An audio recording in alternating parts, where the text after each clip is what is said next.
What's the biggest or most serious thing you've gotten away with, and how? My old job nearly bankrupted me until I realized their expense system was hilariously outdated. I was traveling a lot for work and started mixing in personal purchases with company expenses. A new TV for my living room, groceries for a month, even a small vacation package for my parents, all coded as client entertainment or project supplies. Nobody ever checked line items, just the total budget. They fired me eventually for unrelated performance issues, but a full audit only happened after I left. They caught nothing. The next guy got grilled, though. Felt a bit bad, but hey, I was broke. The worst public speaking event of my life was looming, presenting my research to a room full of esteemed professors. My anxiety was through the roof. About 5 minutes before I was due on stage, I suddenly started coughing, spluttering, and acting like I couldn't breathe. Convinced everyone I was having a severe allergic reaction to something in the ventilation. An ambulance was called, I got a full checkup, zero issues, obviously, and was discharged with a mild sedative. Missed the presentation entirely. To this day, my family asks if I still have those random allergic attacks. Driving cross-country once with a broken speedometer. Didn't realize it until I was already halfway through a desert stretch where speed limits regularly hit 80 miles per hour. I probably hit 110 to 120 trying to keep up with traffic, just guessing my speed. Then, a state trooper passed me heading the opposite direction. My heart ceased. They're definitely looking at their phone, though. No lights, no turnaround. I pulled over to guess my actual speed better, but it was too late. Made it to the next town, fixed the speedo, and still can't believe I didn't get pulled over for reckless driving. I accidentally burned down a tiny shed in my backyard when I was 14. We were messing with some old fireworks after a 4th of July party, and one went sideways, straight into the dilapidated shed. It went up quick. Panic mode. We called the fire department, hysterically claiming we saw smoke from an old electrical outlet. They arrived, put it out, and the official report blamed faulty wiring in an aged structure. My parents believed it completely. I still have flashbacks whenever I smell burning wood, but I got away with destroying property and risking a house fire. My senior year thesis was entirely copied. I was under immense pressure, working 2 jobs, and just hit a wall. I found an obscure academic paper from a tiny European university, translated it. It was in a niche language I barely spoke, and then ran it through a rephraser. It was incredibly risky, but I had no other option. My professor, a stickler for originality, praised my groundbreaking synthesis and unique perspective. I graduated with honors. Still have that nagging guilt whenever I look at my diploma, but man, I really needed that degree. My dog, a beautiful golden retriever, once decided my neighbor's prize-winning rose bushes looked delicious. He decimated about half of them. The neighbor was furious, threatening legal action for property damage, convinced it was my dog. I vehemently denied it, claiming deer had been spotted recently. Then I subtly put up a cheap, temporary fence around my garden. The neighbor eventually accepted the deer theory and put up their own, much stronger fence. My dog still thinks roses are a treat, and I still act innocent. I once got hired for a really good entry-level tech job I was completely unqualified for. Turns out, they thought I was someone else with the exact same last name who had applied a month earlier, a highly skilled, experienced candidate. The hiring manager even mentioned something about my impressive portfolio during the interview, and I just nodded along, utterly confused.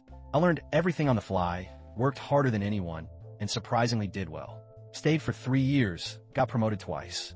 They never discovered the mix-up. It was the best accidental career start ever.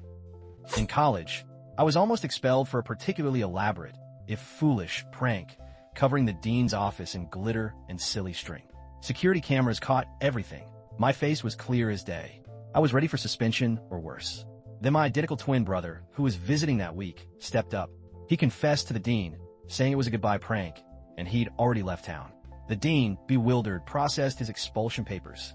My brother went back to his own university laughing. I got to graduate thanks to his timely visit. My first real accounting job, fresh out of college, I fat-fingered a supplier payment by adding an extra zero. We owed them $8,000. I sent $80,000. My heart stopped. I immediately tried to reverse it, but our system was slow. Before I could alert anyone, the supplier, a huge corporation, just quietly processed the excess as a prepayment for future orders. My boss saw nothing. The audit passed. I never told a soul, sweating through quarterly reports for 2 years until I left. Biggest oopsie of my life. When I was about 10, our elementary school did a chocolate bar fundraiser. One afternoon, a massive box of unopened candy, probably 50 bars, was left by the gym door completely unattended. I slowly, deliberately picked it up, walked out the side exit, and ran home. I buried it under a bush in our backyard.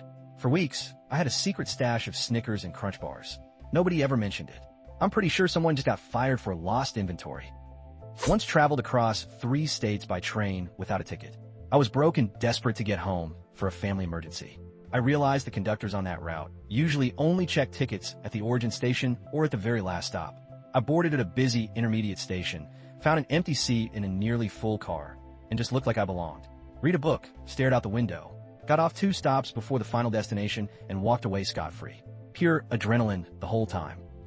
My older brother and I were playing baseball in the backyard when I hit a foul ball straight through Mrs. Gable's kitchen window. Smash! We froze. My brother instantly started crying, terrified. I, on the other hand, calmly convinced him that it wasn't our fault, but the kid from down the street, Timmy, who was known for throwing rocks.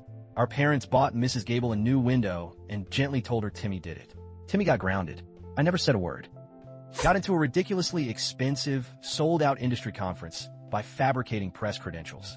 Found a high-res photo of an old event badge online, doctored it with Photoshop, generic media company, generic name, my picture, printed it out on nice cardstock, laminated it, walked right in like I owned the place. Mingle with execs, grab free swag. Even caught a few exclusive presentations. Nobody questioned anything. It was hilariously easy and saved my company thousands. Rented a fairly nice sedan for a road trip. Decided it'd be fun to take a shortcut down a dirt path in the desert that turned out to be less of a path and more of a rocky, dry creek bed. Scraped the entire underside of the car, tearing off some plastic bits and denting the exhaust. On return, I washed it meticulously, filled up the tank, then claimed it must have been a rogue pothole or speed bump. They barely glanced, marked it as normal wear and tear. I held my breath all week. My final semester of college, I absolutely bombed the Calculus 3 midterm. Needed a near-perfect final to pass the course. My group of friends organized the most elaborate cheating ring I've ever seen. Shared notes hidden in bathroom stalls, coded signals, and strategic bathroom breaks to exchange answers via text. We all aced it. The professor actually praised our collective improvement. I graduated. To this day, I can't do basic differential equations. For nearly 2 years, my human health insurance unwittingly covered my dog's expensive seizure medication. Our vet had an arrangement where you could fill prescriptions at a regular pharmacy if you wanted. So I just told my doctor I needed a specific anticonvulsant for myself, claiming vague neurological issues. Got the script, filled it under my name, and gave it to my dog.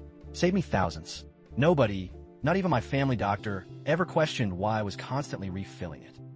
My bank once accidentally deposited way too much money into my account. Not talking a few hundred. We're talking low 5 figures. This was in my early 20s, pre-internet banking ubiquity. I waited a week, then a month, thinking they'd catch the error. They didn't. After 3 months of paranoia, I took a calculated risk and started spending it, slowly at first. Never a single inquiry, never a chargeback. Changed my life a little, helped with rent and necessities. Still wonder who made that mistake and if they ever got caught. In high school, I accidentally submitted another student's test as my own during a massive, chaotic final exam. My friend, who was brilliant, and I somehow swapped papers in the rush to hand them in. I realized during the teacher's grading review, when I saw the familiar, perfect handwriting and answers I definitely didn't write. Panic set in. I couldn't say anything without both of us getting disqualified, so I kept quiet.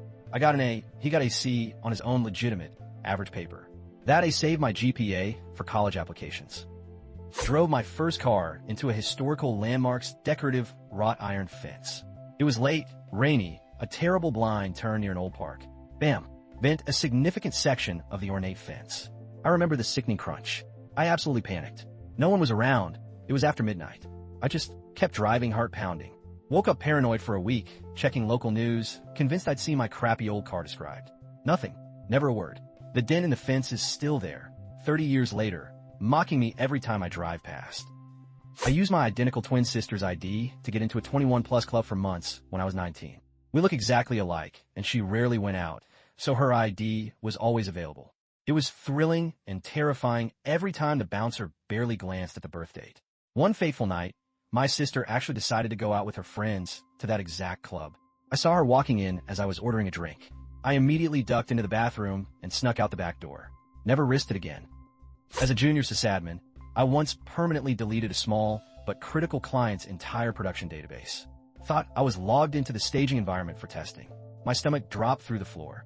It contained years of unique project notes and records, with no recent backup specific to that dataset. I spent 72 straight hours coding, cross-referencing old emails, and manually re-entering data based on archived communications.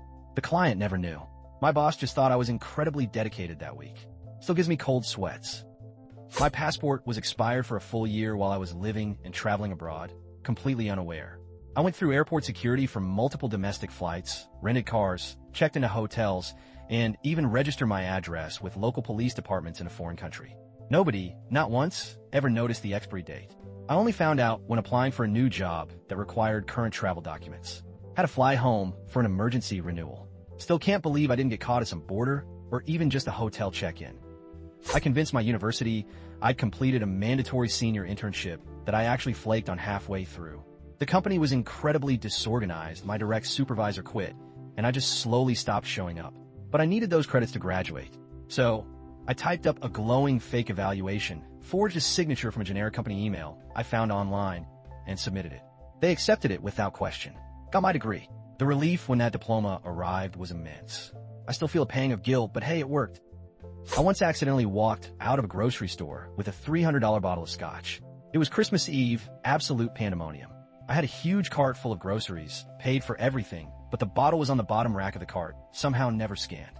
I only realized in the parking lot when I was loading the trunk. My heart pounded. I contemplated going back in, but by then, it would have been impossible to prove it wasn't intentional theft. So I just drove home. Best Christmas whiskey ever. I was interning at a major film studio, fresh out of college. My job involved organizing scripts. One day, a first draft of a massive superhero sequel landed on my desk. The release date was months away, but I accidentally took it home. I read it, the whole thing. Then, terrified, I put it back. Turns out nobody ever noticed it was gone. I've held on to that secret for years, sometimes still wondering if the studio ever figured out who had the plot details for half a year. I was working for a small accounting firm. My boss was notoriously absent. I've been asked to reconcile a client's account, and in a moment of sheer panic because I made a mess of it, I decided to borrow a working file from a much larger, very prestigious firm down the street. I used the exact same naming convention and just swapped it out. I finished my report, returned their file, and no one was the wiser. My client was happy, and my firm never knew I'd borrowed accounting knowledge. During my gap year, I was trying to get from South America to Europe on the absolute cheapest flights. I booked a ridiculously complicated itinerary with multiple layovers. On the final leg in Madrid, I somehow ended up on a direct flight to my intended final destination, which is a much more expensive route, without anyone checking my ticket again. I landed in Paris 2 days earlier than planned, with no explanation and an empty seat behind me on a plane I shouldn't have been on. I used to work at a gas station. One night, the register was off by about $300 at the end of my shift. My heart sank. I'd been distracted, fiddling with my phone. Instead of calling my manager, I just made up the difference out of my own pocket. Later that week, the security camera footage was reviewed for a completely unrelated minor incident. They saw me, clearly distracted, put my own cash in the drawer to cover the discrepancy. I was called in, expecting the worst. They just patted me on the back for my honesty and sent me home. I never told them I was covering for myself. I lived in a very old apartment building where the mailboxes were shared.